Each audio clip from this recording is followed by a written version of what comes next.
Bienvenue sur DMG TV, les histoires mystiques. Tu es nouveau sur la page, n'oublie pas de t'abonner, de laisser un commentaire, de liker et de partager. Je vais nous raconter une histoire, il y a un numéro à l'écran, c'est le plus 237 655 81 90 17. Envoie ton histoire par note vocale et on va jouer ici sur YouTube. On poste tous les jours sur YouTube à 12h00. La chaîne YouTube c'est DMG TV. C'est vrai, on a aussi une deuxième chaîne YouTube au nom de DMG TV, histoire mystique exclusive. Donc, tu es libre d'envoyer ton histoire et on va jouer ici.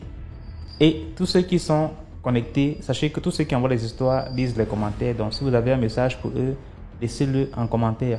Merci beaucoup. On va déjà commencer. Sachez que ce qu'on fait, c'est pour sensibiliser. N'oubliez jamais de laisser un like. Merci. Donc, première histoire. Salut DMG, c'est Sagesse de Paul, le guerrier de Dieu. Je tiens à vous raconter l'histoire mystique que j'ai intitulée Des aveux rendus par intervention divine. Cette histoire se déroule au Cameroun, dans un village de la région du Grand Nord. C'est l'histoire d'un chef qui avait plusieurs femmes, plusieurs enfants, plusieurs notables et plusieurs servants. Parmi ces servants, il y avait 3 hommes qui se sont liés d'amitié pour aller se blinder de telle sorte qu'ils soient invisibles à leur moindre coup maléfique qu'ils allaient orchestrer dans la chaufferie. Et ils avaient aussi pour principale cible le chef. Ils ont donc pris des talismans chez un féticheur. Ils ont pris des médicaments. Ils ont pris tout ce qui allait de maléfices, talismans et quoi et consort. Ils sont donc venus féticher le chef de telle sorte que le chef était sous leur emprise. Et leur principal but c'était quoi? C'était de faire des coups de vol. Puisque le chef était un grand propriétaire terrien et un grand propriétaire des plantations. Et à chaque fois, constamment, il faisait des collectes des fonds issus des récoltes, des ventes des récoltes de ses produits. Leur but, en plus, c'était encore quoi? C'était que à chaque fois qu'il faisait des coups de vol au chef, il était invisible. Même si on partait chez quel féticheur pour regarder, on ne pouvait pas voir. On savait seulement que des gens avaient volé et on ne pouvait pas facilement voir les qui avaient volé. Et néanmoins, ils étaient aussi blindés, de telle sorte que quand vous lancez peut-être un mauvais sort à celui qui avait volé, ça ne les prenait pas. Mais ils avaient fait ceci, aveugler le chef, de telle sorte que le chef n'avait même pas tendance à penser à ce côté-là, à ce côté d'aller peut-être faire du mal à la personne qui le volait. Puisque quoi, le chef, si c'est lui qui fait une transaction par exemple, quand c'est lui qui va prendre la collecte des fonds, il vient et il va garder l'argent dans sa chambre ou peut-être dans un endroit approprié. Il est toujours filé par les 3 servants là. Il est filé et dès qu'il tourne le dos, ils viennent donc, ils soutient l'argent. Et le chef, comme il a aveuglé, était sous l'emprise, il va simplement se demander où il a déposé l'argent. Il va se culpabiliser lui-même. À chaque fois c'était comme ça. Alors que c'était le fait des médicaments, le fait d'avoir été ensorcelé, d'avoir été fétiché par ces 3 servants dont il ignorait, puisqu'il était aveuglé mystiquement. Voilà donc un jour, le chef en question va donc faire une collecte de fonds avec sa première femme. Et quand il revient, il s'assied au salon, ils sont toujours filés. Ils entrent donc dans la chambre avec sa première femme, il cause, il ressort, il appelle sa première femme et il dit à sa première femme de chercher à garder l'argent.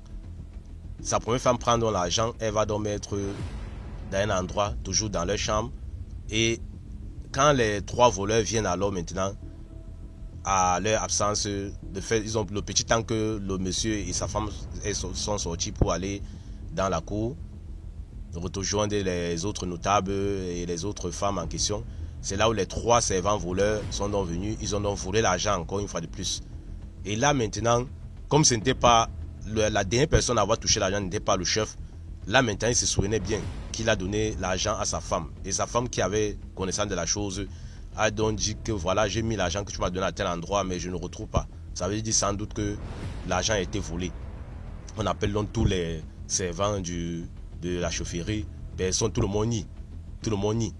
Et là, dans le village, il y avait un féticheur qui était renommé, il avait une réputation d'être celui qui pouvait tout voir, tout faire. Donc, il rendait les services, presque tous les services mystiques aux villageois. C'était le meilleur, donc comment on va dire, le féticheur des féticheurs, le sorcier des sorciers et tout ce que vous pouvez savoir. Donc il était prêt en tout. Faire du mal, faire du bien, jeter des mauvais sorts, faire ceci, faire cela. C'est là où le chef a donc demandé qu'on lui fasse appel. Quand il vient donc, il essaie de faire ses incantations avec sa calebasse, l'eau, ses courriers et tout. Il n'arrive à rien voir parce que les autres là quand même ils étaient allés voir un féticheur aussi puissant, mais pas hors de les contrées. C'est où il ne voit rien. Il sait que l'argent a été volé, il voit des mains qui volent l'argent, mais il ne voit pas les visages des personnes qui volent l'argent. Le chef se fâche donc contre lui. Le chef dit que je ne peux pas cautionner que tu, ici, avec tout ce qu'on m'a dit de toi, tout ce que nous on connaît de toi dans ce village, tu viens. Si dans 3 jours, tu ne me retrouves pas mes voleurs, tu seras banni de ce village. D'ailleurs, il appelle donc ses notables et ses gardes, mettez-le en cellule. Il a 3 jours pour réfléchir et 3 jours pour trouver les voleurs, les voleurs de son argent. C'est où le féticheur continue à faire ses incantations, continue à faire sa vision, mais c'est toujours la même chose, il ne voit toujours rien dans sa cellule. Parce qu'il avait tout ce qu'il veut. Là, le chef a demandé qu'on lui donne tout ce dont il a besoin pour parvenir à ses fins au bout de 3 jours. Sinon, il sera banni du village comme j'ai fait comprendre, j'ai expliqué tantôt.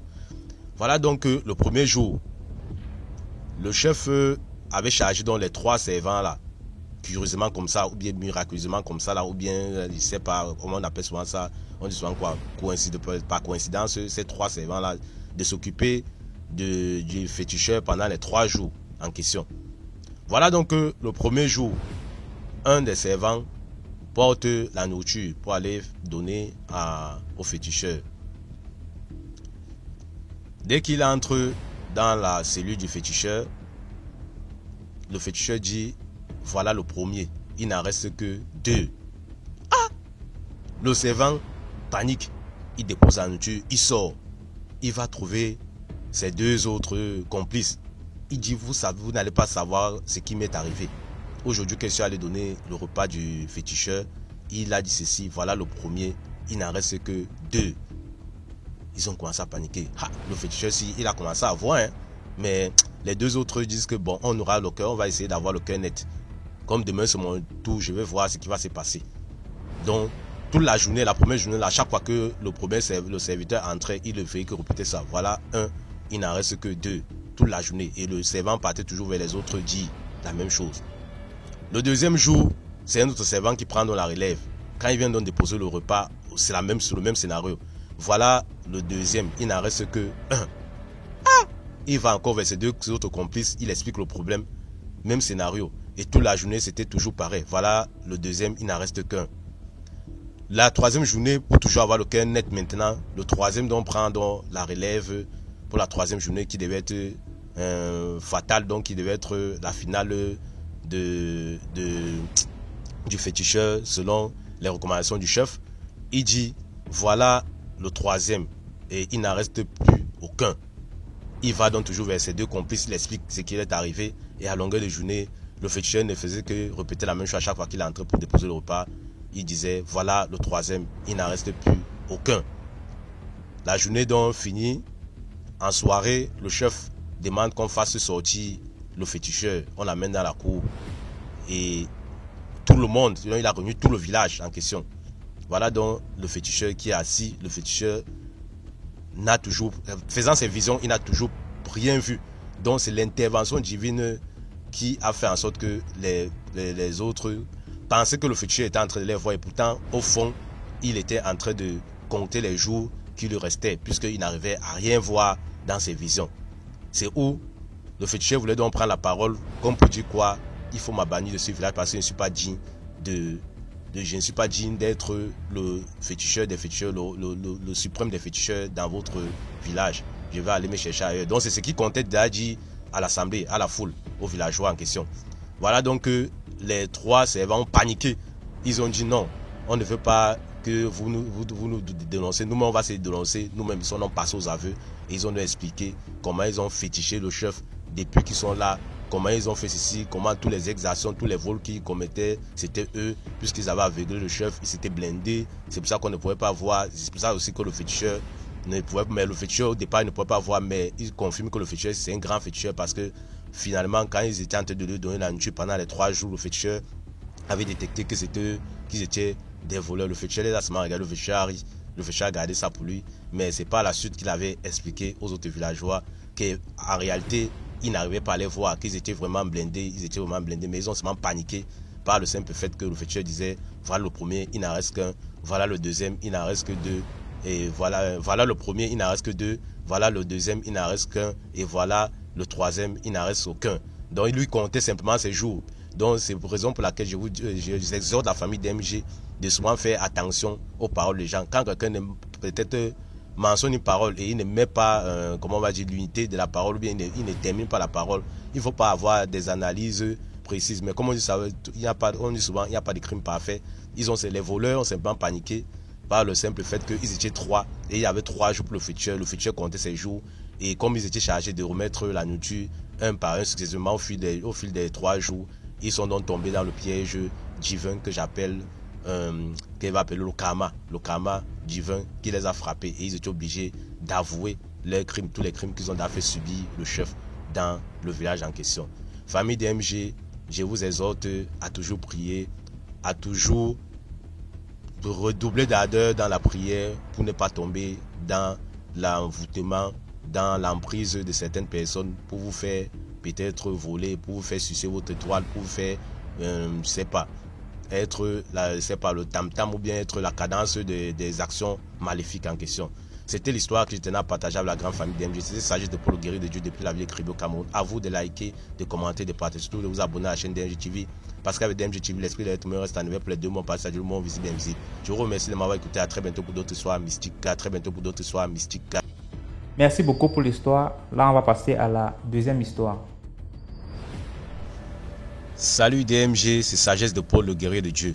Je tiens à vous raconter la suite de l'histoire mystique sur le chef qui s'était fait ensorceler, envoûter, voire qui était sur l'emprise de ces 3 servants qui, de leur côté, étaient allés voir un grand féticheur hors de leur contrée, voire dans un village voisin, pour être blindés, pour être invisibles et faire subir des coups de vol à leur chef, de telle sorte que quand c'est leur chef qui est le dernier à garder le paquet, voire l'argent qu'il a recouvert dans tous ces édifices, dans toutes ces plantations, il se fait donc voler et par la suite, il va se dire que c'est lui qui a commis l'erreur, soit il a égaré l'argent, soit il ne se souviendra plus de rien. Donc, la fois où il a su qu'il s'était fait voler, c'est simplement parce que c'était pas lui qui était le dernier à garder l'argent. Il avait remis l'argent à sa femme de garder en question. Et c'est donc sa femme qui, lorsqu'elle devait récupérer l'argent pour faire ce qu'ils avaient à faire avec, elle s'est donc rendu compte que l'argent avait été volé. Or, les 3 servants se disaient que c'était le chef qui avait gardé l'argent et que le scénario devait toujours se répéter et il ne devait jamais être démasqué. Quand le chef a donc fait venir le plus grand féticheur du village, le féticheur des féticheurs, le féticheur suprême en question, et il lui a recommandé 3 jours puisque celui-là faisait donc la voyance et il ne voyait rien. Il voyait effectivement qu'on avait volé l'argent, mais lui-même il n'arrivait pas à voir les visages des gens qui étaient derrière ce coup de vol-là. Et comme le chef lui avait recommandé 3 jours pour trouver une solution, sinon il devait être banni du village, il était donc dans sa cellule comme j'avais fait comprendre dernièrement pour le rappel.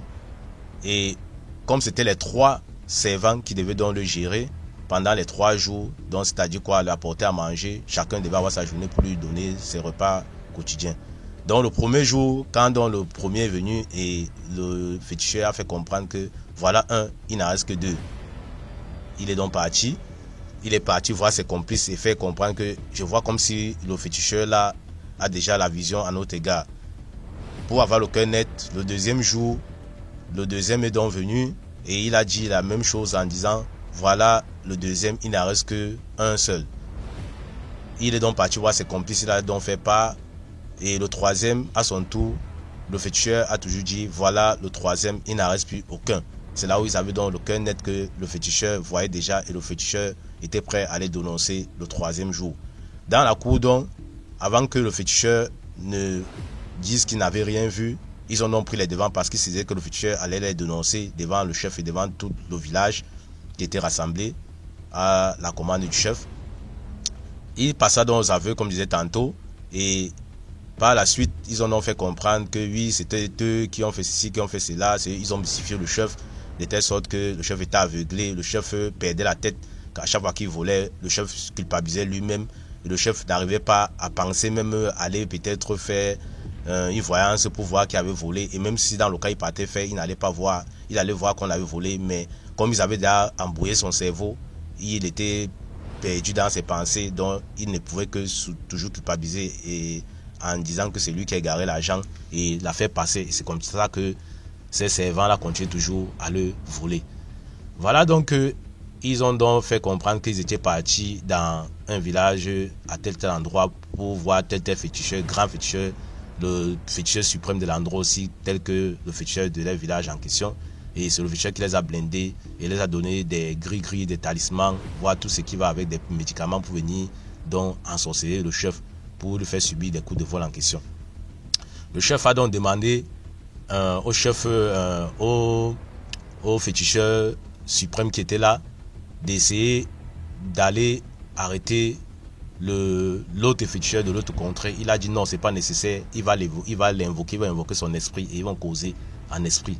C'est donc ainsi que il a donc fait des incantations, il a donc invoqué l'esprit de l'autre féticheur de l'autre côté et ils ont donc commencé à causer. L'autre féticheur fait comprendre que tout comme toi, les gens viennent me voir pour un travail, est-ce que je ne veux pas faire? Je les rends le service, mais le service que je rends, moi je ne peux pas facilement revenir en arrière.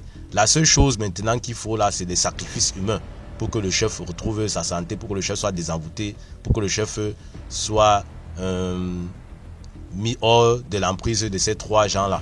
Il faut simplement des sacrifices humains. Et comme ils étaient trois, ça veut dire que le chef est triplement envoûté, triplement, comment il veut dire, triplement sur l'effet du fétichisme. Il faut donc trois sacrifices, comme je dis tantôt. Et voilà donc que le féticheur là prend congé donc du féticheur de l'autre contrée et il rend donc compte au chef de ce qui s'est dit spirituellement avec son homologue de l'autre côté. Et voilà donc que le chef va décider que quand on dit trois sacrifices humains et c'est trois personnes, et on va sacrifier qui dans le village, ce n'est que ces trois gens qui doivent être sacrifiés. Selon ainsi qu'on avait donc géré ces gens-là comme des poulets, on les avait jetés dans une fosse et le chef avait retrouvé toute sa santé. C'est donc ainsi que l'histoire a pris donc fin. Tout le village a continué à vivre dans la paix, dans la tranquillité, parce qu'il ne faisait pas seulement subir des coups de vol au chef, mais à toute personne qui était qui avait quelque chose de consistant, qui avait un objet précieux, qui avait de l'argent. Et c'est donc ainsi que, comme je disais tantôt, l'histoire prend donc fin là. Jusqu'aujourd'hui, ce village vit en harmonie et la succession va pour le mieux. À chaque fois que quelqu'un apprend cette histoire dans ce village-là, il se tasse et il évite de faire des situations, il évite de faire subir des situations maléfiques, fétichisme ou bien consorts, sorcellerie, n'importe comment. Bien comme on dit toujours, la sorcellerie n'a pas de longues jambes, la sorcellerie se trouve toujours dans tous les villages, mais ils ont quand même des limites dans leur sorcellerie actuellement dans ce village du Grand Nord Cameroun. J'exhorte donc la famille d'MG à toujours prier et à ne pas se livrer dans des pratiques occultes parce que le salaire de ça, c'est toujours la mort, comme ces trois servants qui ont trouvé la mort, comme j'ai fait tantôt, pas en dessus de mon histoire. C'était l'histoire que je tenais à partager avec la grande famille d'MG. C'était Sagesse de Paul le Guerrier de Dieu depuis la ville de Cribé au Cameroun. À vous de liker, de commenter, de partager, surtout de vous abonner à la chaîne d'MG TV. Parce qu'avec DMG TV, l'esprit de l'être humain reste à niveau pour les deux mondes parasites, le monde visible et invisible. Je vous remercie de m'avoir écouté. À très bientôt pour d'autres histoires mystiques. Merci beaucoup pour l'histoire. Maintenant, on passe à la troisième histoire. Salut à toute la famille DMG. Salut à Tonton et Alex. Salut à l'homme de l'ombre. Ici, c'est l'histoire d'une jeune fille que j'aimerais rencontrer. C'est une fille qui a vu un magyar rentrer dans son sexe. Nous étions dans le car en allant à Korogo. D'Abidjan à Korogo, la distance est assez longue. Et au moment où nous avons décollé, le car a décollé en route. Quand nous avons dépassé le premier péage, il y a un vieux qui a fait l'autostop et est monté dans le car. Mais quand le vieux est arrivé dans le car, le vieux voulait s'asseoir auprès d'une jeune fille car c'était auprès d'elle qu'il y avait la place vide. Mais cette fille a refusé, soit disant que le vieux avait une mauvaise odeur. C'est ainsi que nous avons parlé sur cette fille. Ah, arrête ça, c'est un vieux, laisse-le s'asseoir. Elle a refusé catégoriquement, elle dit elle ne veut pas. C'est ainsi qu'un jeune homme s'est levé et il a demandé au vieux d'aller s'asseoir à sa place et lui, il est venu s'asseoir auprès de la fille. Étant sur le chemin, nous avons entamé, disons, 150 km et plus. Donc le car a dû garer pour que tous les passagers passent à leurs besoins. Uriner et 2 minutes après, le car devait décoller. Mais au moment que nous étions en train d'uriner, nous avons entendu une personne crier. Et au moment de s'en rendre compte, c'était la jeune fille en question qui avait refusé de céder la place au vieux. Elle dit qu'il y a un magua qui est rentré dans son dessous. Et quand les mamans sont allés voir, réellement, le magua rentrait et sa queue balançait dehors. C'est ainsi que les mamans ont demandé pardon au vieux. Le vieux a fait comprendre à tout le monde que le vieux dit qu'il n'est au courant de rien, il ne sait rien et que c'est pas parce que la fille l'a humilié qu'il allait poser cet acte. Donc le car a dû garer là pendant plus de 30 minutes à 45. Après les supplications, le vieux a pris de l'eau, il a fait des incantations, il l'a donné à la fille, elle a bu. Automatiquement, devant tous les passagers, le magua est descendu et a fui pour rentrer en brousse à nouveau. C'était là mon histoire, mais je tenais à faire une remarque par rapport à l'histoire de la jeune femme. Je ne sais pas, c'est l'histoire, bon, disons, celle qui louait dans la cour de la maman et que la maman voulait prendre sa jeunesse. Et elle était tombée gravement malade. Je pense bien que l'histoire sera reconnue. Et quand elle est tombée malade, elle a appelé sa maman qui était au nord. C'est arrivé au nord que sa maman l'a envoyé chez les pygmées ou chez un vieux par hasard et le vieux l'a traité. Et quand elle est revenue, elle fait comprendre que celui qui est venu l'aider à faire le déménagement lui a dit qu'elle avait de la chance car dans cette cour, la plupart du temps, les gens ne ressortaient pas vivants. Mais dans son histoire, elle a dit qu'il y avait un jeune homme qui était venu déposer sa table pour faire les transferts d'unité devant la cour de la maman et que la maman avait interdit aux jeunes de faire les transferts devant sa cour et avait interdit aux jeunes de s'asseoir devant la cour. Mais le jeune s'est entêté et au final, il a eu une plaie au pied. Une plaie incurable qui était l'acte de la maman. À cause de cette plaie, elle a vu le jeune à son retour au moment où elle faisait le déménagement. Elle disait que le jeune n'arrivait pas à marcher car il boitait d'un pied. Ce dont pourquoi j'ai parlé de son histoire est que elle était malade, elle a appelé sa maman. Sa maman l'a envoyée chez un vieux pour la faire soigner au nord. Mais elle a demandé dans l'histoire que le jeune devait aller à l'église et faire des prières pour que le Seigneur la sauve. Et pour que le Seigneur lui vienne en aide. J'aimerais juste dire que quand elle a eu le problème, elle a appelé sa maman, elle est partie au nord. Et c'est grâce aux traditions africaines qu'elle a été soignée. Car elle ne devait pas sortir de cela vivant. Mais le jeune qui boite, elle sait très bien que le jeune va mourir, peut-être. Au lieu de chercher à donner le numéro du vieux ou de donner le numéro de ta maman au jeune pour qu'il puisse aller se faire soigner, tu lui proposes d'aller à l'église. Donc pour cela, je pense bien qu'elle n'a pas bien agi. Elle devait donner le numéro de sa maman ou du vieux au jeune pour qu'il puisse lui aussi aller au nord pour se soigner, pour ne pas mourir. Nous sommes en Afrique et nos traditions existent. Il y a certains qui disent toujours que c'est de l'ancienne époque, c'est de l'ancienne époque. Un sage africain a dit, une personne qui dira que les traditions sont vieilles et ce sont des sales histoires ou ce sont des histoires d'avant, il faut lui demander depuis les nés ou depuis cette personne est née, le soleil se lève où et se couche où. Si depuis la nuit des temps, le soleil n'a pas changé de manœuvre ou de direction, c'est qu'il n'y a pas d'anciennes coutumes. Seulement que vous refusez de respecter les accords que vos grands-parents, vos aïeux ont dû pactiser avec les esprits, qui ne sont pas pour tout le temps méchants, mais à cause de votre ignorance, certains font que leur vie n'avance pas. C'était tout pour mon histoire et j'aimerais remercier la famille DMG pour tout. Merci beaucoup pour l'histoire. Maintenant, on passe à la 4e histoire. Bonjour DMG, bonjour à toute la communauté.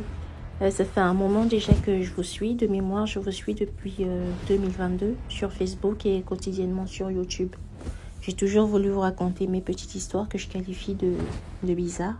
Mais bon, j'ai jamais vraiment trouvé le courage de le faire ou peut-être que le timing n'était tout simplement pas le bon. Ceci dit, merci d'avance pour votre indulgence, surtout dans les commentaires. C'est la première fois que je me prête à un tel exercice et je vous avoue qu'il n'est pas très aisé. Alors, mon histoire remonte à mon enfance. Je devais avoir 8 ans ou un peu moins. Nous habitions le quartier Omisport à Yaoundé et mes parents venaient juste de se marier. Ils ont décidé qu'on devait déménager. Sans doute pour vivre leur vie de jeunes mariés loin du regard de la grande famille, car on habitait le même quartier que les grands-parents et la maison familiale. Ou alors peut-être parce que ma mère avait cessé son activité ou encore parce qu'ils avaient récupéré ma grande sœur, la fille aînée de ma mère, et qu'on avait besoin de place, d'un peu plus de place, ou peut-être qu'ils voulaient tout simplement nous rapprocher de notre école. Donc on trouve notre maison idéale à Manguier, une maison mais juste parfaite pour nous, quoi. En toute intimité, on avait notre portail, une petite cour, des murs assez hauts, une cuisine extérieure, rien qu'à nous et toutes les commodités qu'il fallait.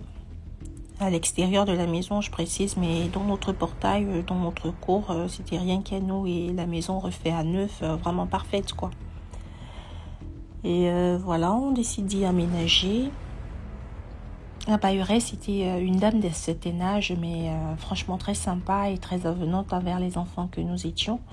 Même si la maison était mitoyenne à celle de la bailleresse et que nous devions puiser l'eau tous les 2 jours chez elle, ça posait pas vraiment de problème. Petit détail qui a son importance, elle était maman de jumeaux, mais on voyait pas souvent ces garçons parce que bon, ils étaient à l'université et ils venaient de façon sporadique. Donc voilà, tout se passe bien dans les premiers temps. Ma maman, elle sortait pas beaucoup, elle avait une santé assez fragile et quand elle sortait, c'était juste pour aller au marché ou aller voir ses frères et sœurs qui étaient ses amis. Donc nous, on se mêlait. Donc tout ça pour dire qu'elle se mêlait pas aux gens du quartier. Ben nous, elle nous laissait sortir, on jouait avec tout le monde et tout. Mais les gens nous regardaient bizarrement dans le quartier et ça murmurait. Donc une fois qu'on s'est mêlé aux enfants du quartier, on a commencé à entendre des trucs. Ils nous disaient des trucs à la maison dans laquelle vous êtes. La dame est une sorcière. Ses enfants, ses jumeaux ont un serpent dont elle se sert et tout. Ils racontaient plein de trucs et tout ça. Nous, on faisait pas fi parce qu'on était bien dans la maison. On racontait ça à ma mère et tout. Elle disait non, c'est des histoires et tout ça. Donc, mais bon, elle a commencé un peu à se méfier. Elle cuisinait juste 2 mois après. Hein. Elle cuisinait dehors, dans la cuisine extérieure, et elle a commencé à rentrer la nourriture. Elle dit, je vais pas laisser cette nourriture-là, vu que la maison est mitoyenne, avec tout ce qui se raconte. Un jour, on va trouver peut-être du poison dedans, ou je sais pas. Donc, quand elle finissait de cuisiner, elle ramenait ça dans la maison principale. Elle laissait plus à la cuisine. Et tout ce qu'il fallait, même les brosses à dents et tout ça, on laissait même plus dans la douche, qui était à la douche extérieure, parce que elle commençait à se méfier, mais nous, ça nous disait rien, mais elle nous montrait pas qu'elle se méfiait, elle nous montrait pas son inquiétude, rien. Et peut-être qu'elle en parlait avec notre père, on ne savait pas, on sait pas. Donc, la fille a suivi son cours et tout, et au bout de 3 mois, on commence à faire des mauvais rêves. Bon, moi, j'en faisais pas. C'est la fille aînée de ma mère. Ma mère, elle a toujours été malade, donc ma mère commençait à tomber malade. Et pour nous, c'était quelque chose de normal, parce qu'on a toujours connu notre maman malade. Donc, elle tombait malade, elle maigrissait. Et ma grande sœur aussi, sa fille aînée, ma grande sœur, je vais l'appeler Karine. Karine aussi, elle était malade. Elle était déjà ado, donc elle avait les seins et tout ça. Elle était un peu plus en chair que nous, parce que nous sommes très très minces, les enfants de mon père. Avec ma mère, on est 3. Donc, ma soeur Karine, elle était un peu plus en chair. Elle maigrissait, elle faisait des mauvais rêves tout le temps. Elle maigrissait, elle n'avait que des seins. On ne lui restait que la poitrine, parce qu'elle avait une forte poitrine et tout. Et après, c'est ma soeur, celle que je suis, que je vais appeler Jocelyne. Elle aussi, elle avait commencé à faire des mauvais rêves, et les deux dormaient ensemble. Mon petit frère et moi, on ne faisait pas de rêves. Petite parenthèse, on a toujours dit à mon père que moi, je suis un enfant particulier. Et je ne dirais pas que je suis née avec une étoile et tout ça, machin truc, mais avec du recul, et jusqu'à présent, j'ai 35 ans aujourd'hui, je me considère comme quelqu'un d'extrêmement chanceux. C'est-à-dire, partout où je passe, les portes me sont ouvertes, et j'attire que des bonnes personnes autour de moi. Donc, on a toujours dit à mon père que je suis quelqu'un de particulier, et que, voilà, les esprits m'aiment bien. Pas qu'ils veulent me faire du mal ou quoi que ce soit, mais ils m'aiment bien, ils veulent toujours me protéger, ils veulent faire de moi leur ami. Petite histoire dans l'histoire, quand je suis née, mes parents, ils n'étaient pas mariés, ils vivaient pas ensemble. Ma maman, elle était toujours chez mes grands-parents. Et avec ma grande sœur, on a 18 mois d'écart. Donc, elle avait 2 bébés à la maison. Elle était tout le temps fatiguée. Et il lui arrivait de s'endormir profondément. Et en pleine nuit, elle s'est réveillée. Elle me trouvait avec une cousine à elle qui venait du village. Et il se disait que la cousine, elle était sorcière. Donc, pendant que ma maman dormait, elle se faufilait dans la chambre, elle me prenait. À 3 heures du matin, elle allait dans la cour, elle jouait avec moi, des trucs du genre. Et maman se réveillait subitement, elle me cherchait et elle venait me récupérer. Je pleurais pas, je jouais avec la dame et tout. Des années plus tard, quand on m'a raconté ça, il s'est avéré qu'effectivement, la fille, elle était sorcière et elle voyageait la nuit. Elle voyageait la nuit parce qu'il arrivait qu'on allait la réveiller et tout ça. Elle était assez loin et après elle racontait ses voyages au village et tout. Mais elle m'a jamais rien fait de mal. Donc à partir de là, on a dit à mon père que voilà, j'étais quelqu'un de spécial et que j'attirais les esprits, j'attirais ces gens-là, mais qui ne me voudraient aucun mal. Ils veulent pas me donner quoi que ce soit, me faire manger quoi que ce soit, me faire appartenir à leur clan ou etc. Donc, ils voulaient juste faire de moi une amie, quoi. Et voilà. Donc, cette parenthèse pour dire que moi, je faisais pas ces rêves-là et ça n'étonnait pas mon père. Mais bon, il s'inquiétait pour les autres au point où il est allé, on l'a amené quelque part pour trouver une solution. Et il est revenu avec un truc qu'il a mis sous son lit. Et là, les mauvais rêves ont cessé. Mais on a eu un autre problème, c'est-à-dire qu'il ne ramenait plus d'argent à la maison. Les problèmes s'enchaînaient. On avait des difficultés à manger. Et ça a duré un bon moment. Et là, il avait une cousine. Il avait une cousine qui venait nous rendre visite de temps en temps. Et il raconte à la cousine comment les enfants font les mauvais rêves. Et elle lui dit tout de suite comment elle fait les mauvais rêves, comment les enfants font les mauvais rêves, comment on entend des bruits à une certaine heure dans le plafond. Comme une personne qui est en train de marcher dans le plafond, qui court des courses. Et là, tout de suite, la dame a dit, on lui a pas raconté ce qui se disait dans le quartier, hein. Et là, tout de suite, la dame a dit, ça c'est un serpent. C'est un serpent qui est dans le plafond et quand il vient sucer le sang des enfants, ils font des mauvais rêves. Et ces mauvais rêves, ça paraissait vraiment très très réel et tout. Et là, mon père dit, qu'est-ce qu'on va faire? Il faut qu'on trouve une solution et tout, machin truc.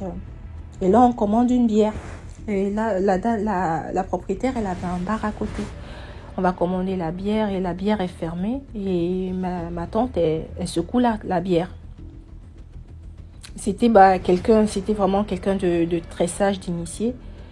Et il faut savoir que je suis béninoise d'origine camerounaise, c'est-à-dire que ma maman est camerounaise et mon papa est béninois. Donc la tante étant béninoise, il y a des petits trucs qu'on fait chez nous au Bénin, pas de sorcellerie, tout ça, mais qu'on est averti, on va dire.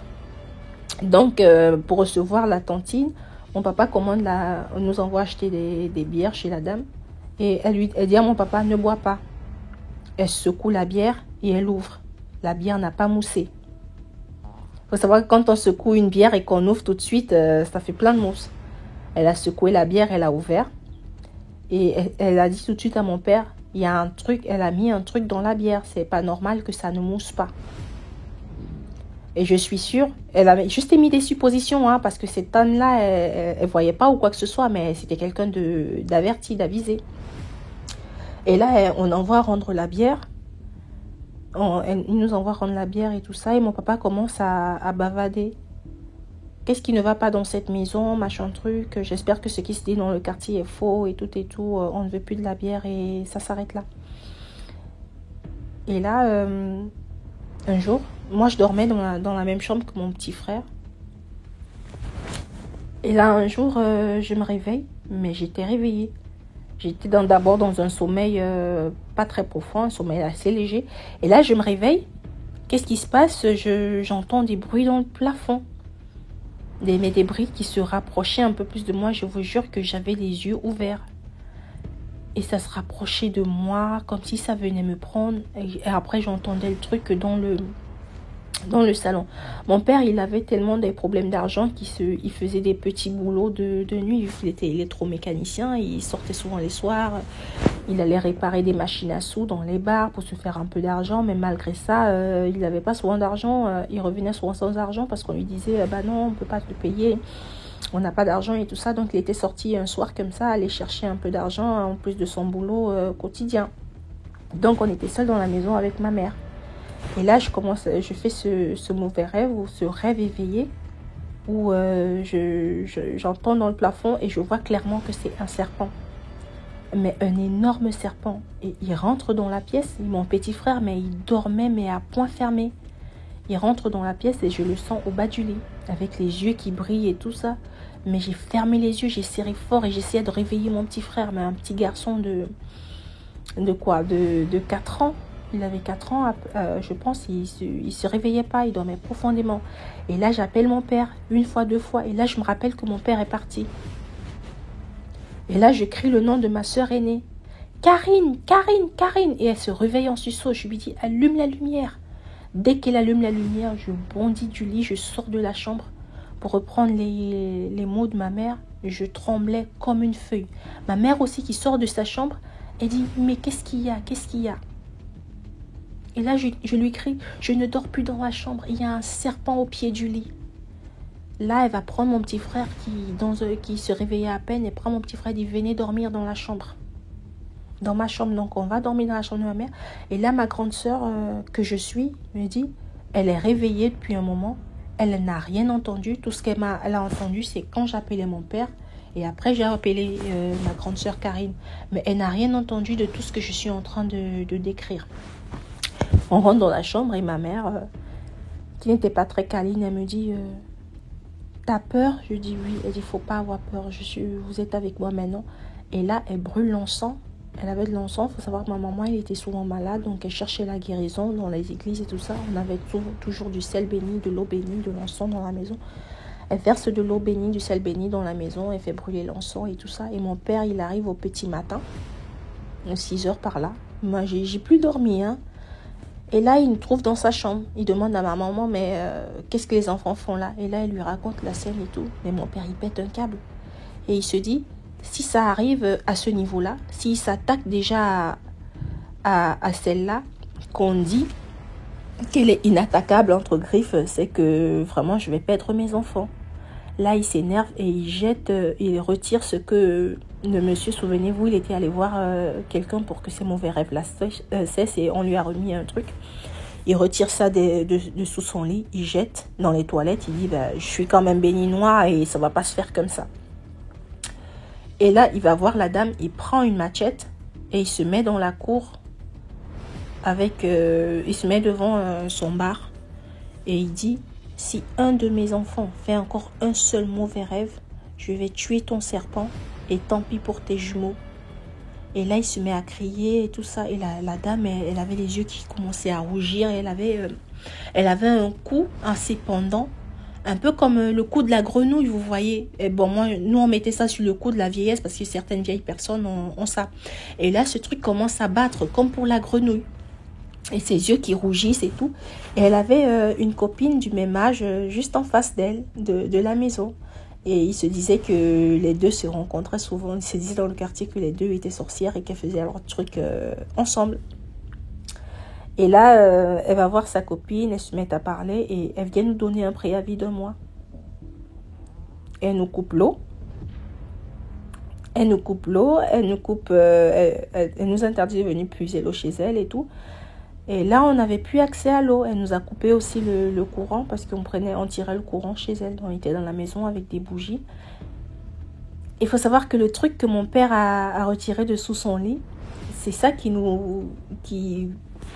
épuisait encore plus ses finances. Le monsieur, il avait fait un moment que ça s'arrête, que ses songes s'arrêtent. Mais il tirait son argent. Donc le jour où mon père a jeté ce truc-là dans les toilettes, il a ramené de l'argent à la maison et ça a commencé à aller mieux. Mais on n'avait plus d'eau, il fallait aller puiser l'eau très loin.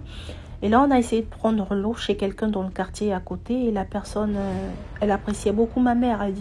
Elle me disait toujours, votre mère est très calme, elle ne se mélange pas, je l'aime bien, franchement. Et vous êtes super bien éduqués. Mais je regrette, je ne peux pas vous donner de l'eau. Ici, c'est la maison de mon mari. Je suis dans le quartier pour de bon. Si je commence à vous donner de l'eau alors que cette dame-là, vous la refusez et que tout le quartier sait qu'elle est sorcière, elle peut s'attaquer à nous et à mes enfants. Donc ma maman a dit ok, pas grave, on a compris.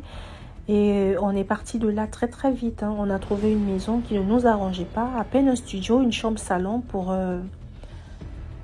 6 personnes. Vous voyez qu'il fallait vraiment se serrer, mais on avait l'impératif de quitter la maison, quoi. Donc voilà, c'était ma première histoire avec la bailleresse sorcière. Et heureusement, elle ne s'est jamais attaquée à mon petit frère. Donc peut-être qu'elle se disait, il est trop jeune, il n'a pas encore du bon sang et tout ça, quoi. Donc il s'est avéré qu'effectivement, elle avait un serpent. C'était le serpent de ses jumeaux. Et elle s'en servait pour sucer du sang, sûrement pour avoir une vie plus longue, parce que c'était vraiment une dame d'un certain âge et je dirais pas qu'elle voulait la richesse, puisqu'elle était suffisamment aisée, ses enfants étaient bien, elle était veuve. Je crois que son mari lui avait laissé assez de biens, mais je pense qu'elle tirait notre sang pour rallonger ses jours et pas pour la richesse, quoi. Et ben voilà, c'était ma première histoire. J'espère qu'elle a été bien racontée et surtout pas trop longue. Je vous remercie et bye. On se prend pour la prochaine histoire. Si je réécoute l'histoire et que je vois que j'ai bien raconté, je reviendrai peut-être. Allez, bonne soirée à tous ou bonne journée selon l'heure à laquelle vous l'écoutez. Bye. Merci beaucoup pour l'histoire. Maintenant, on passe à la 5e histoire. Ok. Je reviens encore pour une seconde histoire. Cette fois, j'ai 3 histoires, comme j'ai dit dans le premier message. Et comme ça, je je vais libérer un peu quelques histoires parce que il n'y a pas tellement de temps. Et l'histoire, c'est un ami à moi. On a fait l'école, on a fait de la 6e. Et après, bon, on n'était plus dans la même classe, mais on était amis, on se voyait. Après, on était dans le même quartier, pratiquement dans le même quartier et tout. Jusqu'à ce que lui, il a eu le bac avant moi. Parce que moi, j'ai repris la classe de 3e et tout. J'ai pas envie de trop citer de la ville, les noms, parce que ça... Il y a des gens qui peuvent peut-être avoir une idée. Parce que lui, son père, c'était moi, mon professeur. C'était notre professeur quand on était en cinéma, parce qu'il était dans ma classe et c'était notre professeur d'art plastique et tout. Et le gars en question, il ne vit plus, il est décédé. Et son histoire, c'est quoi? Et quand il est décédé, c'est la femme de mon papa qui a expliqué, en fait, la cause de son décès. Et elle a appris ça de la bouche de la maman, en fait. Je sais pas si c'est vraiment la maman qui lui a dit, mais ou elle a appris avec d'autres personnes, mais en tout cas, en fait, c'est l'histoire. Et le souci, c'est que la dame, elle avait elle était divorcée, en fait, de mon prof d'art plastique. Elle était divorcée, ils étaient séparés. Donc, les enfants, souvent, ils sont chez les papas, souvent, ils sont chez les mamans et tout. Mais généralement, ils étaient avec les mamans. Les mamans, et je voyais souvent le professeur parce qu'on n'était pas trop loin. Et je voyais souvent le prof passer avec, vu qu'il y a des enfants et tout. Et mon ami en question, lui, qui a eu le bac, il est allé à l'université à la capitale. Et là, après je crois 2 ans après son entrée à l'université, souvent, surtout que la ville où on était, c'est pas loin de la capitale. Donc, il venait souvent les week-ends, c'est je crois 45 minutes de la capitale et tout. Et il venait les week-ends, il partait, et les congés, les vacances, il était tout le temps là. Et une fois, je crois on dit il est venu et peut-être qu'il avait besoin d'argent et tout. Et donc il a pris de l'argent, une grosse somme, parce que sa mère était commerçante. Et il a pris une grosse somme d'argent. Et donc c'est pas un truc de 5 000 où la maman elle va dire oh, mes 5 000 francs sont perdus et bon elle va taper l'œil un peu. Mais je pense que c'était vraiment une somme qui a fait que elle a tout fait. Elle a demandé à ses filles de ménage, des filles avec qui elle vendait et tout. On dit elle a même accusé l'une des filles là. Elle a tout fait. Personne, ils disent que c'est pas eux en fait.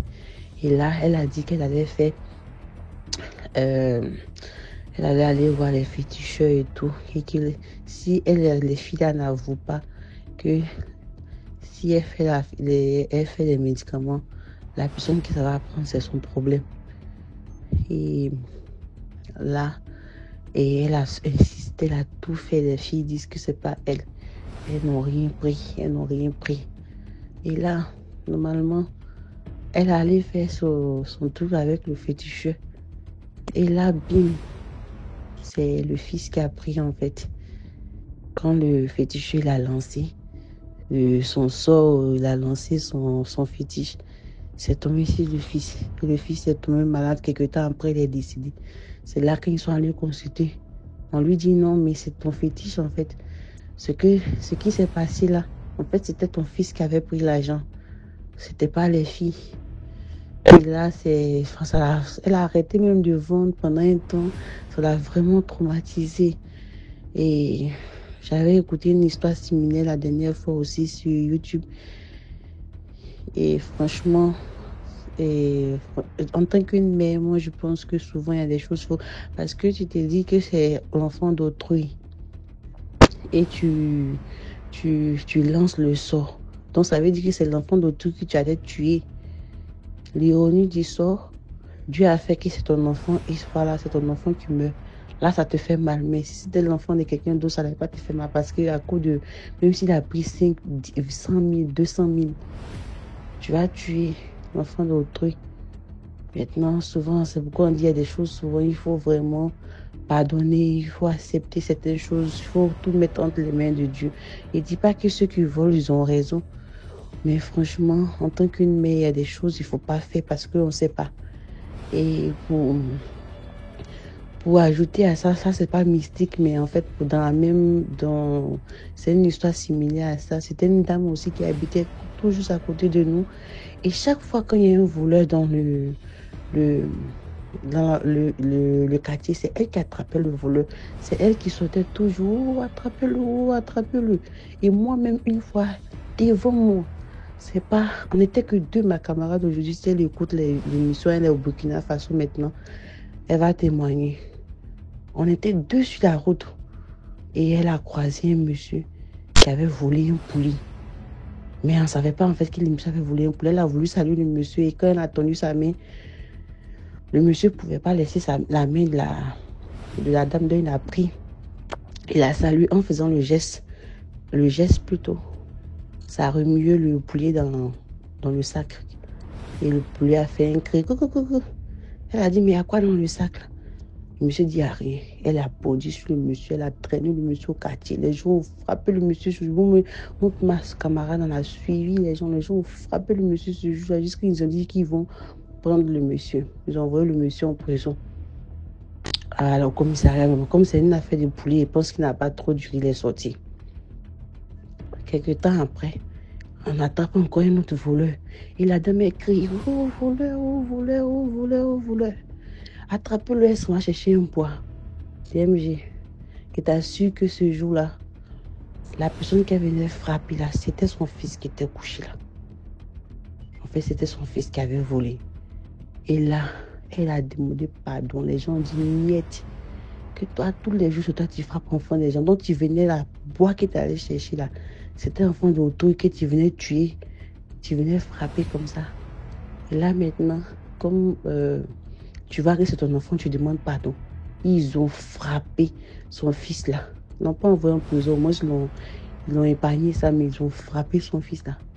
Et t'as su qu'elle a déménagé de la ville, pas du quartier, mais elle est allée dans une autre ville. La honte dans le quartier, cette période-là, elle ne pouvait pas. Elle et son mari et tout ont quitté la ville avec ses enfants. Donc tout ça pour dire que la vie, là, souvent, quand tu veux faire du mal à l'enfant d'autrui, il faut penser. Chez nous en Côte d'Ivoire, on dit, quand il y en a tellement de proverbes, quand tu indexes quelqu'un avec ton doigt là, il faut regarder parce que les trois autres, souvent quand tu prends ta main et tu indexes avec les doigts là, il y a toujours les trois autres qui sont figés vers toi en fait, qui se dirigent vers toi. Donc au moment où tu es en train de penser que tu es en train de faire du mal à quelqu'un, dis-toi que ça peut se retourner contre toi. C'était un peu ma petite histoire. Faisons franchement, prions et aussi restons dans la tolérance, le pardon aussi, c'est déjà bon. Et Dieu va faire le reste. Inch'Allah. Bonne nuit.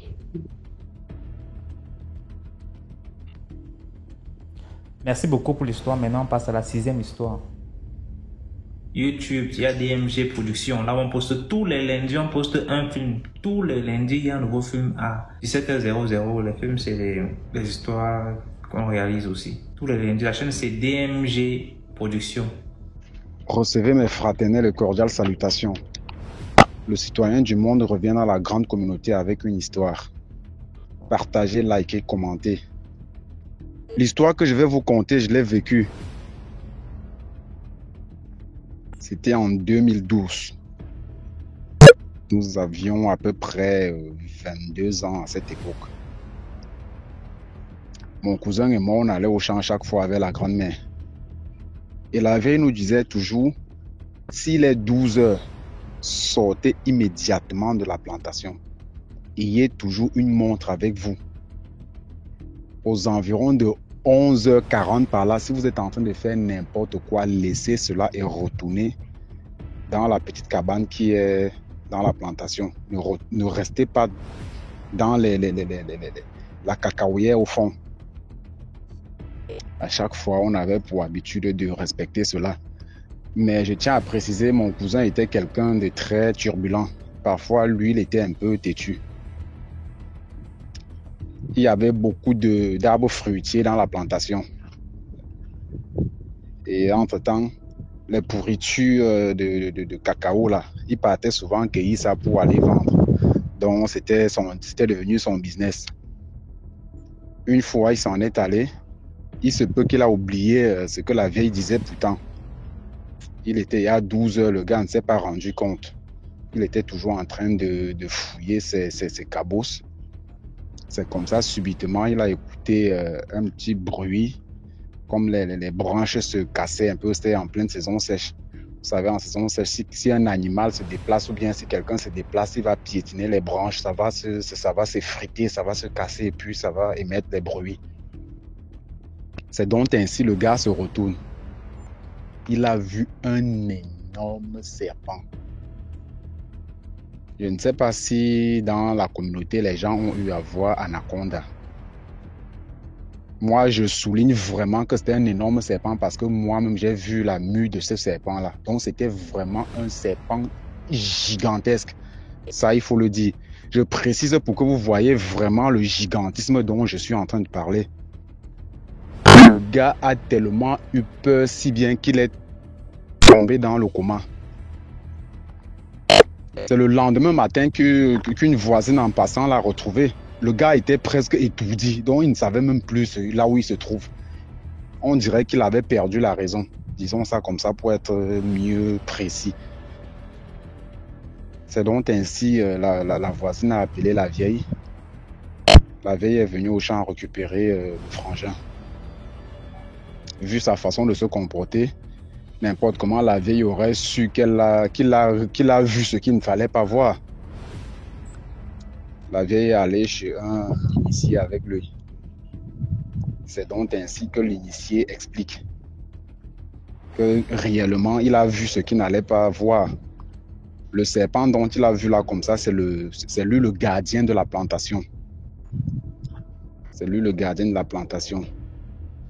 Donc c'est l'initié qui explique qu'il est devenu carrément étourdi comme ça. C'est parce qu'il a tellement eu peur si bien que son âme a quitté son corps. Il a tellement eu peur. Donc c'est comme ça, le gars, quelques jours après son étourdissement et tout, il a commencé à faire comme si c'était la fièvre et tout. Il ne se sentait pas bien. Le gars est tombé franchement malade de chez malade. Il a perdu tout ce qui est comme poil sur son corps, les ongles et ses dents. Tout s'est arraché. Ses dents tombaient une après l'autre, ainsi que ses ongles et les poils. Partout, les poils peuvent pousser sur le corps. Le gars est devenu carrément nu, comme un ver de terre. Je vous assure. Le gars donc la maladie a traîné au moins pendant 2 ans. Il ne savait pas où il se trouve. L'initié a dit justement qu'il ne fallait pas qu'il voie ce serpent-là. C'est un serpent. C'est vrai que c'était physique, mais dans la 4e dimension, c'est pas ce qu'il pensait. Et l'initié expliquait aussi la chance qu'il a pourtant eue. Il est vraiment de la lignée. Que s'il n'était pas de la lignée, il trépassait. La chance qu'il a eue. La maladie va traîner, mais il va s'en sortir. Le gars, je ne sais pas si vous savez, quand quelqu'un fait la chimiothérapie, là, c'était exactement comme les effets secondaires d'une chimiothérapie. Le gars a perdu toute sa dentition, tous les ongles sont tombés et tous les poils du corps. C'est peut-être même 2 ans et demi après qu'il a commencé à se reconstituer. Le gars est devenu comme un petit zombie, je vous assure. Donc parfois quand vous arrivez dans certaines plantations, bien dans certains villages, si on vous donne les instructions, vraiment essayez de comprendre et marcher exactement comme on vous l'a dit. Parce que c'est pas le jeu. Soyons vraiment très attentifs à tout ce qui se passe là où on se trouve. Quand on nous dit de faire quelque chose, suivez exactement les instructions. Il ne faut rien bypasser. Il ne faut rien bypasser. Il a failli perdre sa vie comme ça pour une histoire de cabosse de pourriture de cacao. Bon, nous étions jeunes à l'époque et tout ça. il faudrait que nous apprenions et que nous corrigions de nos erreurs. C'est l'histoire que j'ai voulu partager avec la grande famille. Partagez, likez, commentez. Que le Seigneur nous glorifie.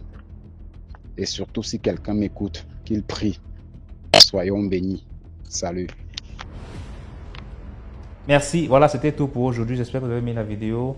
Connectez-vous sur la deuxième chaîne YouTube à 15h00 pour une nouvelle histoire. Merci. Portez-vous bien. Passez une très bonne soirée. Voilà. Ciao. À demain à 12h pour une nouvelle vidéo des histoires mystiques.